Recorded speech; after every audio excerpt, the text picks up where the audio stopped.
Yes, welcome again. We are going to still continue talking about CBC, and what we shall look at is teaching and learning methods, including several other uh, areas that we have to tackle so that we can understand how CBC is progressing and several updates that we expect to have as facilitators. We have methods that should be used in learning, various learning methods that facilitators should be aware of. The first one is inquiry-based learning. There is inquiry-based learning, which favors learners to be able to understand their progress. And we also have problem-based learning. Problem-based learning. I think this type of learning is where the learners are expected to solve some problems given to them. Apart from those, we have another type of learning that we call discussion. Discussion is very common, where a question is given or a concept is given to a group of learners for discussion purposes so that they can come up with various ideas in regards to that particular concept. There is also what we call question and answer. Question and answer is another method that is very common. That questions are given and then learners are expected to give answers. There is role play. Role play is also given when learners are given various activities to undertake as they play specific roles in regards to a given task. There is dramatization as a method of learning. Dramatization is where the learners are expected to act various roles as they present a given task either in class or out of class. There is also another learning method that we call project. A project is also supposed to test the understanding of learners in a given area. Learners are given some tasks which will be able to test the far they could have understood and what they are able to do in regards to a given area or part of learning.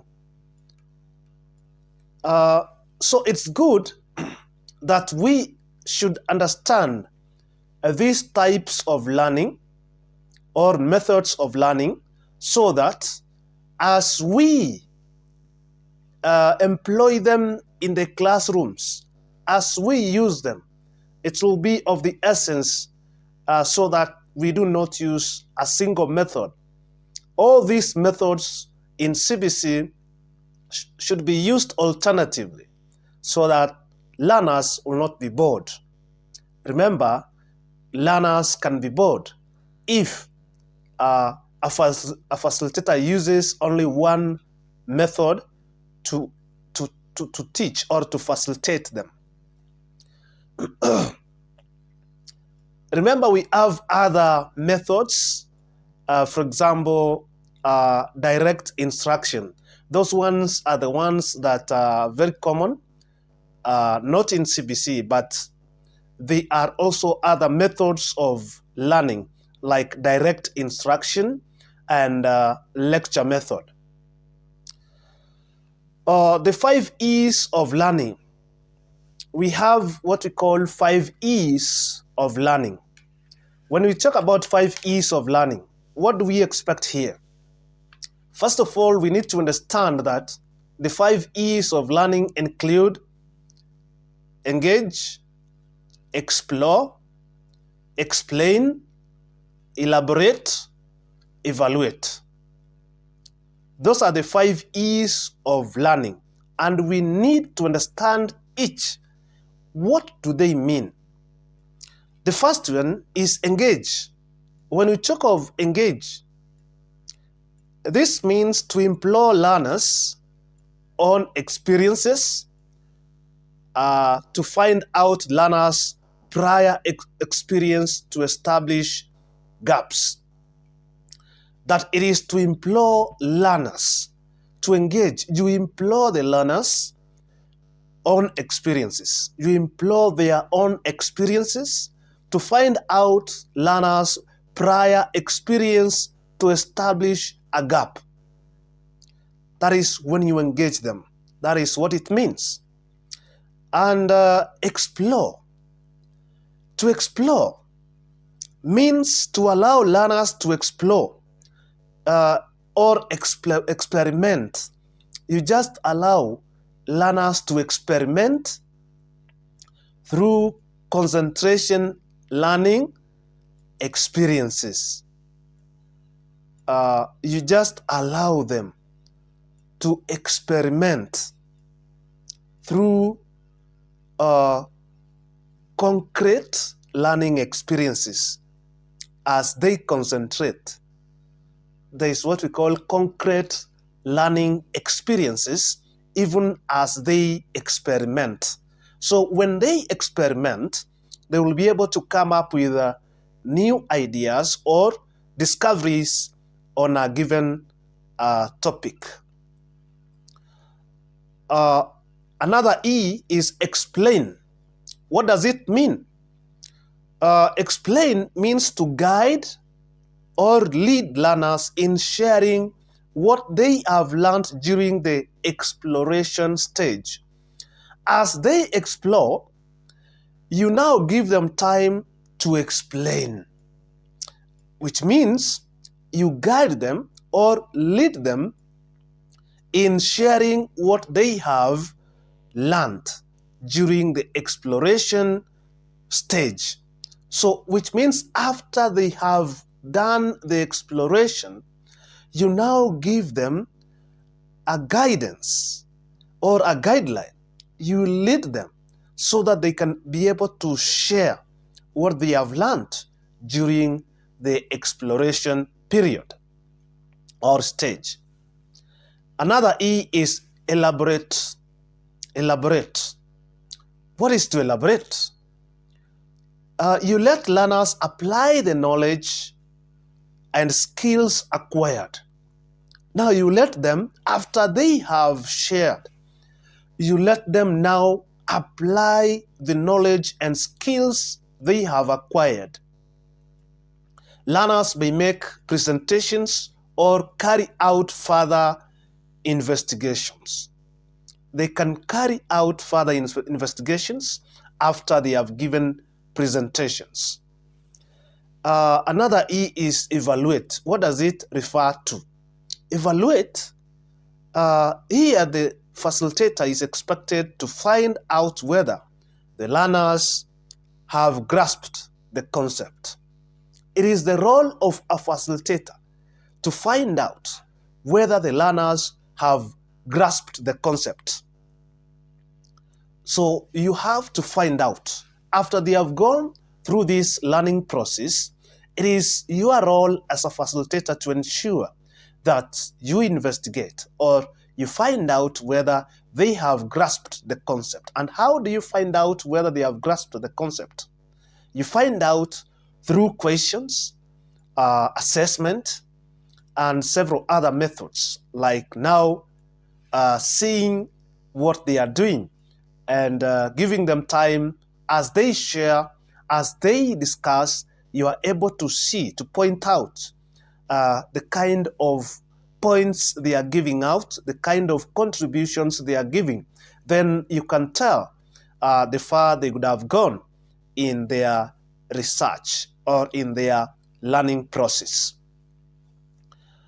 So we understand very well that there is another method of learning that we have mentioned several other methods.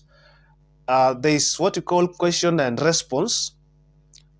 This question and response is the one which is referred to as lecture method. It is also called question and response. So here, the questions are given, then the responses are expected. It is not a type of learning that we require in CBC as such. And as facilitators in CBC, it is also our role to understand the learners we are dealing with so that we can know how to deal with them, so that we can also understand how to facilitate them. Remember, when you are dealing with young children, you must consider what we call the concentration span. Concentration span in learners is different depending on age. Some learners may concentrate for long, while others, concentration fades off. It is because of age. The age of a learner is what matters when it comes to concentration span. So what is concentration? This is the power of focusing all one's attention towards something. The power of focusing all one's attention towards something is what we refer to as concentration. It can also mean close attention to a task, activity, or thought. Close attention to a task, activity, or thought. So this attention span, when we talk about attention span, is the length of time a person can concentrate on a task or an activity without being distracted. Learners can have this attention depending on their age. The age of a learner matters when it comes to attention span. We must understand that learning cannot take place without concentration. So it's good for us to embrace concentration before learning continues. That concentration is what gives room for understanding. Concentration and attention span increases with age. It increases with age. We have to have that understanding that concentration and attention span increases with age. You cannot force interest or concentration onto a child. You must give them time. You must also consider their age.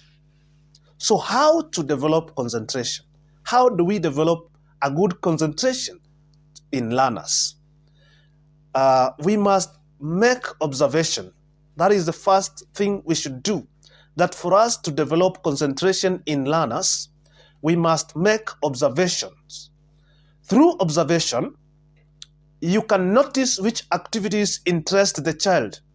When you observe, you can tell where they are likely to concentrate and where they are not likely to concentrate. Secondly, you model concentration. You can model concentration. How do you model concentration? Children learn from adults. So as an adult, you can model. Emphasize on what you want done. When you emphasize on what you want done, then you are modeling concentration. Learners will be able to concentrate as they emulate what you are doing as an adult. Another thing you can do to develop concentration is to encourage what we call repetition. Encourage repetition. You encourage repetition.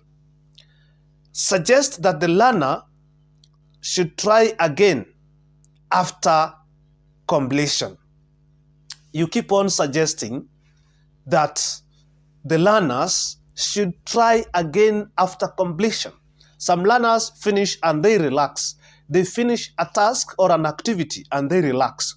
So it's the role of a facilitator to continue encouraging this type of learners to try again after completion. We just remind them to keep on trying, just to try again. Then they will gain their concentration. Respect the child's work. That's another way that you need to also respect the child's work. Motivate and refrain from interruption. Make sure that you motivate them as they do well, and then you refrain from interruption. Do not interrupt them, just motivate them. Another thing is provide activities that require concentration. There are activities that require concentration. Provide those activities so that learners will be able to concentrate the right way. This way, a child learns the importance of allowing more time on a task or activity. When you provide activities that require concentration, it means that the children or the learners will be able to learn the importance of allowing more time on a task or activity. Then they will be able to gain concentration with time. Otherwise, up to that point, I really appreciate and I'm thankful for following from the beginning to the end of this session. Remember to subscribe if you have not, and also hit the bell, and also remember to comment and say something. Thank you. May God bless you.